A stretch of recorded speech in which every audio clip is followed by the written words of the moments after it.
Hey everybody, how's it going? Bearded Biomed. And today I want to do something I haven't had the opportunity to do yet, but I'm looking forward to doing more in the future. Today I'm going to actually be doing a product review for Voytek Medical. I would hope by this point some of you are familiar with them. Purveyor of the company is Stephen Jaworski. And I first met Stephen at the MD Expo in Atlanta earlier this year. Got a quick idea, with a little interview of what they're doing, why they do it, and that kind of thing.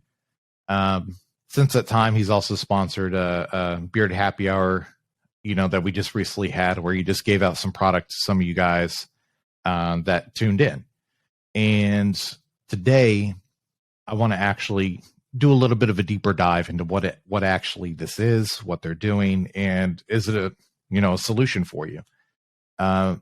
They were kind enough to send out some of their product to me for me to test, to run through the ringer, give, a real impression on what I think about and is it a viable option. I think it's pretty commonplace at this point for biomeds in general to understand that things typically tend to walk away from medical devices from time. They stole it from us. NIBP hoses, SpO2, finger pulse oxes, ECG cables, CO2 lines. I mean, even power cords. This stuff sometimes tends to walk away from any and all medical devices, especially the roll-around blood pressure monitors, to be exact.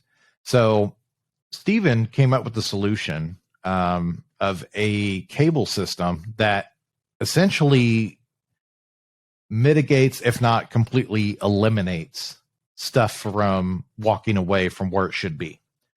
So this is a very robust cable that once you get it secured and installed, it's not going anywhere. Now, while the cable, when you're putting it around, for instance, the boom arm here, is a little bit short, you can customize. I've asked Stephen about this. You can completely give a customized approach to anything you need to fit your particular circumstance.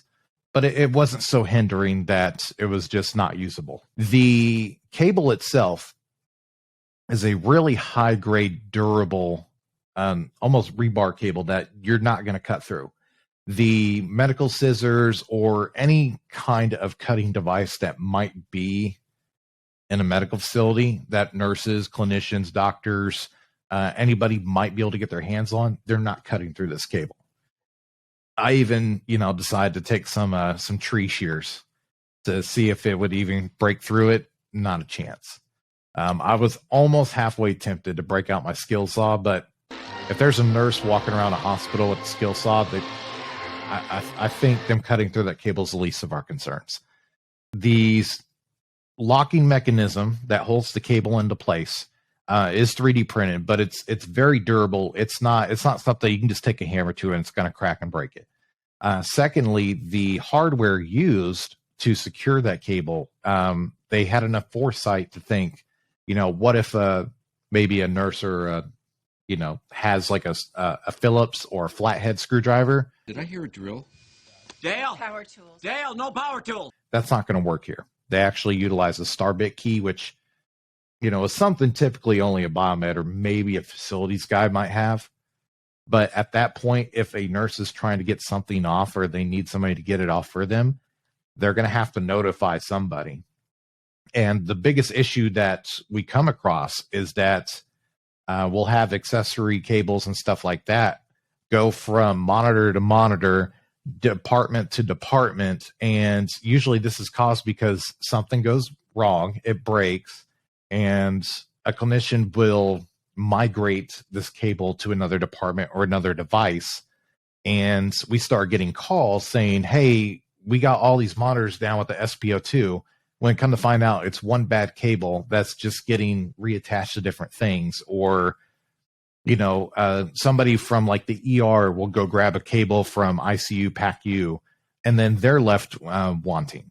So This, at the very least, inspires communication when something needs to be addressed with cabling. Secondly, he even had enough foresight as well to create color coding tabs for all of your cables as well.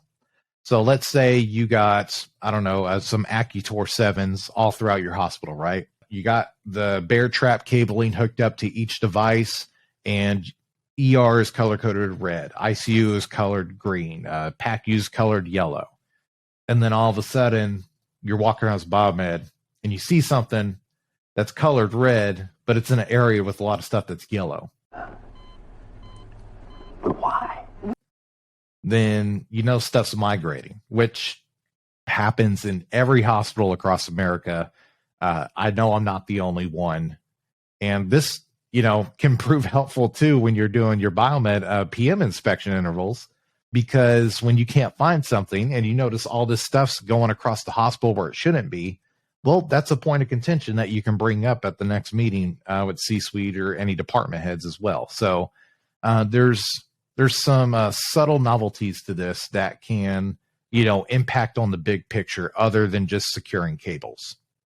So I was very impressed with, like I said, the ease of use, the durability, and obviously accessibility of the bear trap cabling systems. They also come in a range of different options as well. So obviously, like the video, you can secure it on the boom arm. There is also the wall mount rail secure system. You can actually use the block option as well. So there's different options to secure your bear traps, however you need to do for your particular circumstance.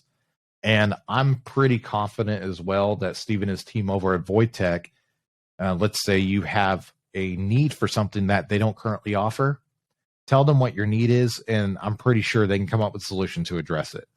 All of their manufacturing and options they allow, completely made in-house, 100% American made. I'm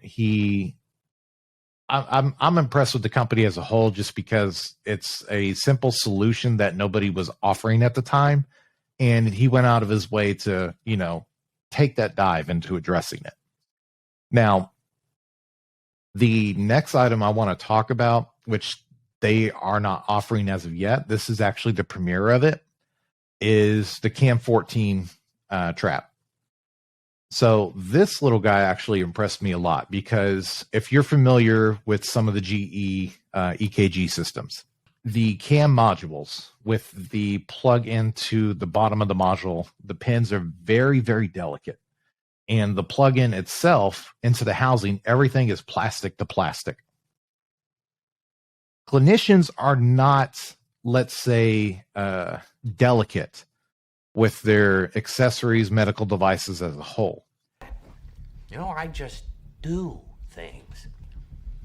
So I have come across, over the many years I've been doing biomed services, this module is prone to break in one way or another. I've came across some that are held together where it looks like a mummy to the point with surgical tape. These modules are not cheap at all. Hundreds of dollars, just because maybe a small little pin broke or the plastic on the actual connectors cracked off. It's not a good thing. As we know in America, things are not made as good as they used to be. And this isn't picking on GE at all. This is, I think, as a whole, different materials get substituted, maybe for obviously lowering the cost for its consumers, but they're not as robust. They're not going to hold up over time. So with this Cam 14 locking trap, I like it for two reasons. So on these modules, the ECG leads, they can pull out of each one. These leads come out all the time. They break all the time, and the top secure function can hold them in place a lot better. The thing that drives this home for me is on the bottom of the CAM module, where the cable plugs into the pins that break all the time. Plastic, everything breaks. They came up with a very durable, rugged solution that this thing ain't going nowhere. I actually took a hammer to it and nothing. You can't pry it open. It's not going anywhere. This will, I mean, there's no other solution out there to prevent this thing from breaking. This is absolutely something that I think every single hospital that has this module with their EKG needs to buy, because this is pennies on the dollar of what it costs to replace one of these things. So, Stephen, good on you, man, for recognizing something that can be a absolute dream crusher of some of these facilities if, this module breaks and they don't have the funds right now with budgeting to even replace the module, let alone look at getting a new EKG. So I absolutely, I love it. I cannot give it any higher grace than what it is. Overall, the issues I could possibly have with the bear trap, with the only thing for me is like the cables are so robust that, first putting it into the little locking mechanism where you're screwing it in with the screw key can be a little cumbersome sometimes just because it's so tight and so rigid, but it's nothing that's going to hinder you from actually getting everything secured. Secondly, I was using a pre-sized cable to fit on a plethora of different boom arms and different, carts, that kind of thing. And all these cables can be customizable to your needs, depending on what size, length, whatever you need. So for me to gig Voytek on, something being slightly cumbersome just because of the rigidity of the cable itself and the length of it, I can't necessarily do that because they do offer customizable solutions. Having the ability to select your mounting system, color code it, and also the EKG cam lock. I mean, I'm very impressed. I'm all about letting you guys know that this is a solution. So I hope you guys go check them out. It's voytekmedical.com. Like I said, the bear trap and the CAN 14 module. Well done, Voytek. You get my bearded seal of approval on your product lines, and I'm really looking forward to seeing what else you guys come up with in the future. Bearded.